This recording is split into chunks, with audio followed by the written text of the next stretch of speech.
காங்கிரஸ் முக்கியத்துவத்தை எப்பொழுதும் குறையாது, யாரும் குறைக்க முடியாது.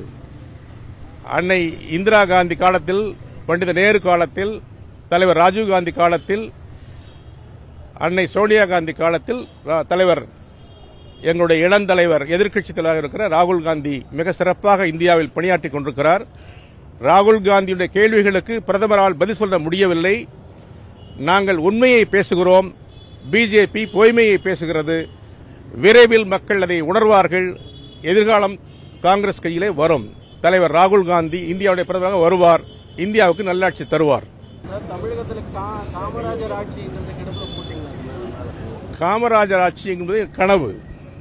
அதை நிறைவேற்றுவதற்கு நாங்கள் பாடுபட்டுக் கொண்டிருக்கிறோம். கிடப்பில் எப்பொழுதும் போட முடியாது. காமராஜருடைய நல்லாட்சியை யார் வழங்கினாலும் அந்த ஆட்சியை நாங்கள் ஆதரிக்கிறோம். அதே நேரத்தில் காங்கிரஸ் கட்சியுடைய கனவாக எதிர்காலத்தில் காங்கிரஸ் கட்சி ஆட்சிக்கு வர வேண்டும் என்ற அடிப்படையில் காங்கிரஸ் கட்சியை கட்டமைத்துக் கொண்டிருக்கிறோம். அந்த அடிப்படையில் எங்கள் பணிகள் தொடர்ந்து நீடிக்கும், தொடர்ந்து வரும். கூட்டணி சம்பந்தமாக அகில இந்திய காங்கிரஸ் தான் முடிவு பண்ண முடியும். நாங்கள் ஒரு தேசிய கட்சி. தமிழ்நாட்டில் இப்பொழுது ஒரு நல்லாட்சி நடக்கிறது. எங்களுடைய ஆதரவோடும் எங்கள் கூட்டணியோடும் உள்ள ஒரு ஆட்சி நடக்கிறது. இந்த ஆட்சிக்கு நல்ல மக்கள் மதிப்பெண்கள் தருகிறார்கள். மத்திய அரசு பல்வேறு திட்டங்களில், பல்வேறு துறைகளில் தமிழக அரசு சிறந்து விளங்குவது அறிக்கை தருகிறார்கள்.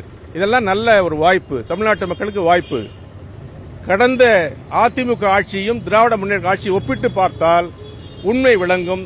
தமிழ்நாட்டு மக்கள் அடைந்திருக்கிற நன்மைகள் தெரியும். இவையெல்லாம் தெரியப்பட வேண்டும். எங்கள் கூட்டணி அதை பற்றியெல்லாம் மக்களிடத்தை எடுத்து சொல்வோம்.